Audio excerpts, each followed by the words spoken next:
రాష్ట్రంలో చీకట్లు అలుముకుంటున్నాయి. పెరిగిన అవసరాలు, తగినంత లేని ఉత్పత్తితో భారీగా కరెంటు కోతలు విధిస్తుంది సర్కార్. దీంతో జనం అష్టకష్టాలు పడుతున్నారు. అటు పంటలు ఎండిపోవడంతో పాటు చిన్న పరిశ్రమలు మూతపడుతున్నాయి.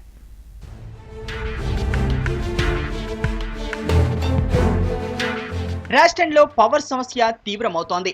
రోజు రోజుకు మరింత పెరుగుతోంది. డిమాండ్కు సరఫరాకు మధ్య గ్యాప్ను పూడ్చేందుకు రాష్ట్ర సర్కార్ నానా తంటాలు పడుతోంది. విద్యుత్ లోటు రికార్డు స్థాయిలో గరిష్టంగా 24 మిలియన్ యూనిట్లకు చేరింది. ఇవాళ్లో రేపో 25 ఏయూలు దాటే అవకాశం ఉంది.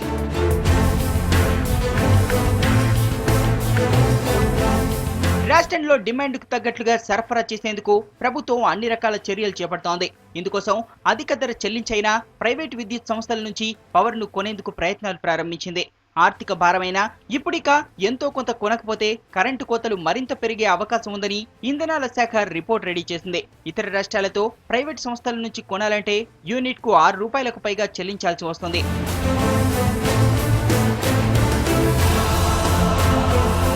పెరిగిన డిమాండ్తో కొంత ఊరట లభించనుంది.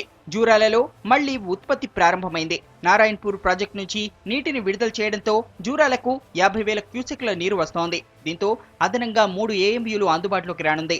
అయితే డిమాండ్కు తగ్గ ఉత్పత్తి కావడం లేదు. వ్యవసాయానికి రోజుకు 7 గంటలు సరఫరా చేయడం సాధ్యం కావడం లేదు. ఇళ్లకు సరఫరా తగ్గించైనా పంటలను కాపాడుకోవాలని అధికార వర్గాలు భావిస్తున్నాయి.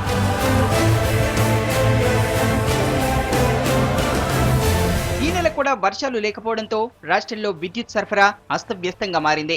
ఇటు గృహ అటు పంటలకు వినియోగం భారీగా పెరిగింది. ఇది ఇలాగే కొనసాగితే లక్షల ఎకరాల్లో పంటలు ఎండిపోవడంతో పాటు పరిశ్రమలు మూతపడే అవకాశం ఉంది.